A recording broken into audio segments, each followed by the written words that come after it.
नमस्कार, जेहलचल news channel में आपका स्वागत है। सोनम वांगचुक के समर्थन और शिक्षा सुधारों की मांग को लेकर कॉकरोच जनता पार्टी के चलो संसद मार्च के दौरान जंतर मंतर पर भारी हंगामा देखने को मिला। संसद भवन की ओर बढ़ रहे उग्र छात्रों और प्रदर्शनकारियों को रोकने के लिए दिल्ली पुलिस द्वारा किए गए लाठीचार्ज और बैरिकेडिंग के बावजूद हजारों प्रदर्शनकारियों ने सुरक्षा घेरा तोड़कर जंतर मंतर पर दोबारा अपना कब्जा जमा लिया।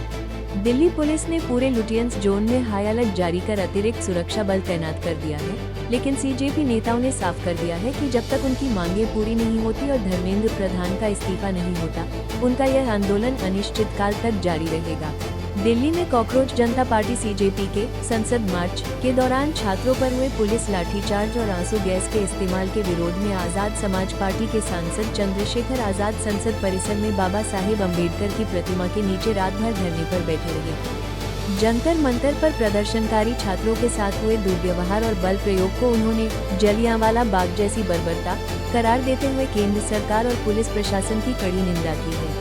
आजाद ने स्पष्ट किया कि शांतिपूर्ण प्रदर्शन कर रहे युवाओं पर पुलिसिया कार्रवाई लोकतांत्रिक मूल्यों पर सीधा हमला है और जब तक दोषियों पर कार्रवाई व न्याय सुनिश्चित नहीं होता, उनका ये धरना जारी रहेगा। संसद के मानसून सत्र के बीच सांसद के इस रात भर चले बारिश में भी जारी विरोध प्रदर्शन ने दिल्ली की राजनीति में हलचल मचा दी है और विपक्षी दलों का समर्थन भी जुटाया है।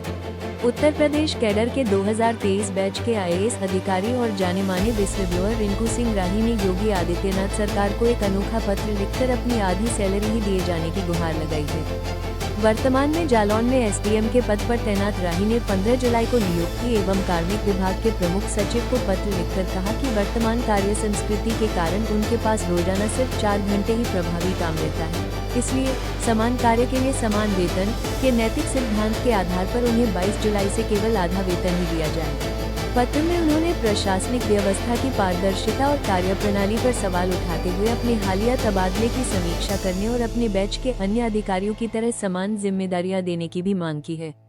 उल्लेखनीय है कि रिंकू सिंह राही 2009 में मुजफ्फरनगर में प्रांतीय सिविल सेवा अधिकारी रहने के दौरान छात्रवृत्ति घोटाले का खुलासा करने पर 7 गोलियां खाने के बावजूद जीवित बचे थे और इस वर्ष मार्च में भी पर्याप्त काम न मिलने पर तकनीकी इस्तीफा मांगकर विवादों में रहे थे। भारत सरकार के केंद्रीय औषधि मानक नियंत्रण संगठन CDSCO ने देश की पहली डेंगू वैक्सीन डेंगूवैक्सिया को 4 से 60 वर्ष की आयु के व्यक्तियों के लिए आपातकालीन उपयोग की मंजूरी दे दी है।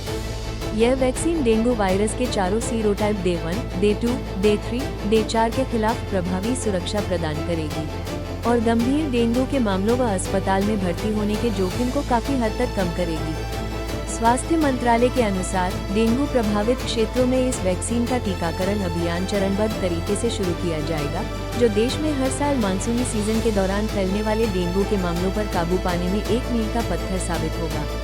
गेट 2027 की आयोजक संस्था IIT मद्रास ने आगामी परीक्षा का आधिकारिक शेड्यूल जारी कर दिया है, जिसके अनुसार परीक्षा अगले वर्ष 6, 7, 13, 14, 20 और 21 फरवरी 2027 को आयोजित की जाएगी।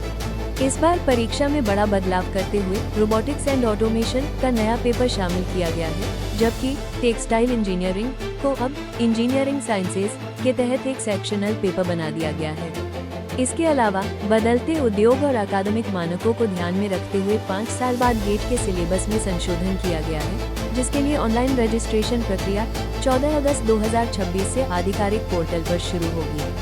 परीक्षा प्रक्रिया में सुरक्षा और पारदर्शिता बढ़ाने के लिए इस बार आवेदन प्रक्रिया में डिजिलॉकर और फेशियल ऑथेंटिकेशन को भी जोड़ा गया है। पूरी खबर पढ़ें जेहलचल पर लाइक, शेयर और फॉलो करें। जय हिंद।